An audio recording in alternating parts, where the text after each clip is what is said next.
तो hi friends, JPSC ने कुछ वैकेंसीज निकाली हैं, चलिए जानते हैं इनके बारे में। ठीक है, और ये रेगुलर और बैकलॉग दोनों निकाली गई है। बहुत कम वैकेंसी है। टोटल वैकेंसीज आपका 7 गो है। ये आपका बैकलॉग से है 7, और रेगुलर से कितना है ये भी देख लेते हैं। तो इसमें 8 है। ठीक है, सॉरी, रेगुलर में 7 था और बैकलॉग में 8 है। कुल मिला के 15 हो जाती है। मात्र 15 को, हाँ भाई 15 को ही वैकेंसी है।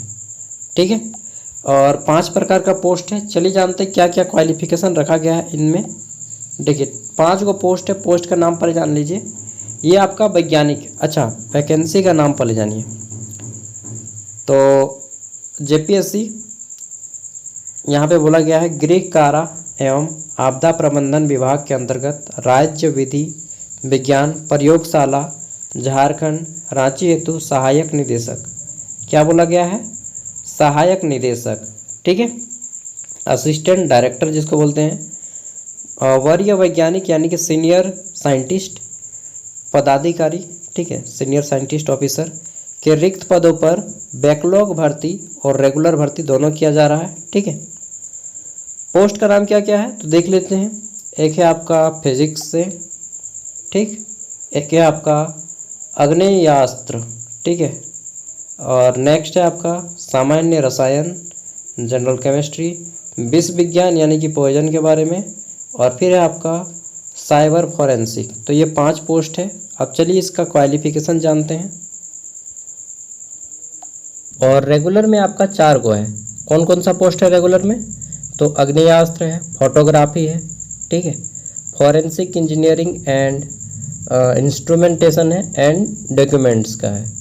तो सब का क्वालिफिकेशन जानते हैं। और यहाँ पे देखिए आपका जो लेवल दिया जा रहा है 47,600 से लेकर के 1,51,000। ठीक है, पे स्केल ये 8 माना जाता है। ठीक है, 8th पे कमीशन, सॉरी 7th पे कमीशन लेवल 8, और प्रोबेशन पीरियड 2 ईयर का है। क्वालिफिकेशन क्या है तो चलिए देखते हैं क्वालिफिकेशन किसमें क्या बोला गया है। तो सबसे पहले आता है यहाँ पे आपका आग्नेयास्त्र। आग्नेयास्त्र में बोला गया है कि सिंपल किसी भी मान्यता प्राप्त विश्वविद्यालय से 55% अंकों के साथ भौतिक अथवा गणित विषय में MSc मतलब MSc आप किए हों।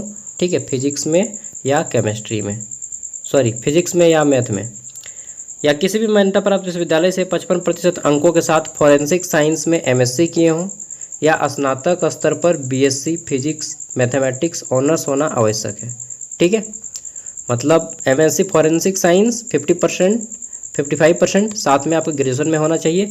या सिंपल अगर आप MSc किए हैं, ठीक है, फिजिक्स या मैथ से, देन ऑल्सो एलिजिबल हैं आप।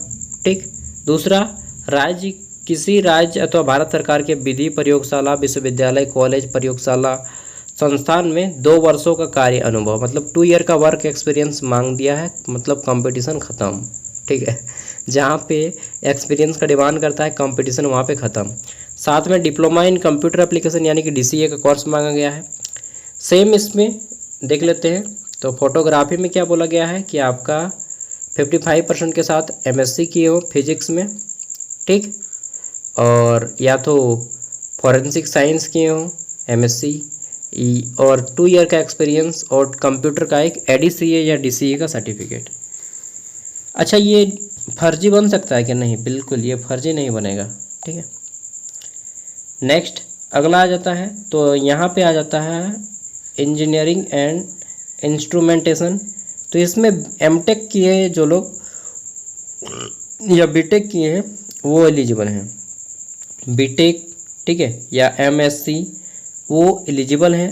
किसमें? तो आपका ट्रेड होना चाहिए इलेक्ट्रॉनिक एंड इंस्ट्रूमेंटेशन का या इसके इक्वल, और साथ में आपका 2 ईयर का वर्क एक्सपीरियंस तो कंपलसरी है। डॉक्यूमेंटेशन में देखिए तो यहाँ पे बोला गया है कि आप MSc किए हो फिजिक्स में या केमिस्ट्री में, साथ में आपका 2 ईयर का वर्क एक्सपीरियंस कंपलसरी है। ठीक है, और जितना भी है यहाँ पे डिटेल में दे दिया गया आप इंजीनियरिंग का। मेन चीज़ तो है जिनके पास एक्सपीरियंस है वही लोग फॉर्म भर पाएंगे। तो कंपटीशन ख़त्म। जेपीएससी भी आजकल एक्सपीरियंस का डिमांड कर रही है, तो सब में से 10 एक्सपीरियंस का डिमांड करने लगी तो हो गया भाई, मतलब कंपटीशन ही नहीं रहेगा, फिर तो केवल उन्हीं का होगा जिनका ऑलरेडी किसी जॉब में इंगेज्ड है। ठीक है, यहाँ पे कुछ अलग अलग पोस्ट है तो उन सब में देख लेते हैं। तो भौतिकी में भी यहाँ पे बोला गया है कि एमएससी किए हों, साथ में 2 ईयर का वर्क एक्सपीरियंस हो और कंप्यूटर का कोई सर्टिफिकेट हो। अग्रयास्त्र में भी सेम वही है कि 2 ईयर का एक्सपीरियंस, एमएससी किए हों फिजिक्स में या मैथ में। ठीक है, जनरल साइंटिस्ट जो केमिस्ट्री के आपका, केमिस्ट्री में भी सेम एमएससी का डिमांड किया गया है, 2 ईयर फॉर वर्क एक्सपीरियंस। सहायक जो वरीय पदाधिकारी हैं, विश्व विज्ञान, तो यहाँ पे बोल दिया गया कि एमएससी की हो केमिस्ट्री में या फिर किस में, तो यहाँ पे फॉरेंसिक साइंस की हो। ठीक है, और एमएससी साथ में बीएससी ऑनर्स होना आवश्यक है और 2 ईयर का वर्क एक्सपीरियंस होना आवश्यक है। सहायक निदेशक वरीय वैज्ञानिक पदाधिकारी जो साइबर फॉरेंसिक है, बीटेक वालों को लिया जाएगा या एमसीए जो लोग किए उनको लिया जाएगा, बट आपका यहाँ पे 2 वर्ष का वर्क एक्सपीरियंस का डिमांड किया गया है। ठीक है, तो यही था, जब वर्क एक्सपीरियंस का डिमांड कर दिया गया तो फिर कौन और वीडियो को देखेगा ही। चलिए, डिटेल में अगर आपको जानना है तो खुद पढ़ लीजिएगा, क्योंकि यहाँ पे मैक्सिमम आदमी फॉर्म तो भर ही नहीं पाएंगे।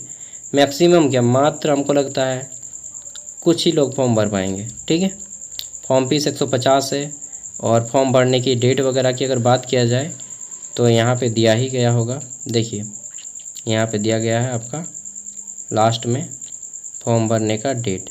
आपका जो फॉर्म है कब से भरा जाएगा, 26 तारीख से भरा जाएगा, इसी महीने के 26 तारीख से, और 16 अक्टूबर तक आप फॉर्म को भर पाएंगे। ठीक है, जेट का जैसा फॉर्म भराया है सेम वहीं से OTR करने के बाद आपको अप्लाई करना होगा और आप फिर भर सकते हैं। फॉर्म को कैसे भरना है इस वीडियो को देख लीजिए, जेट वाला सेम इसी टाइप से आपका फॉर्म भरा जाएगा। बस अप्लाई जब जेट पे करते हैं उसके जगह पे आपको अप्लाई जो है ये ऑफिसर ग्रेड साइंटिस्ट वाले में करना होगा। ठीक है, बाय।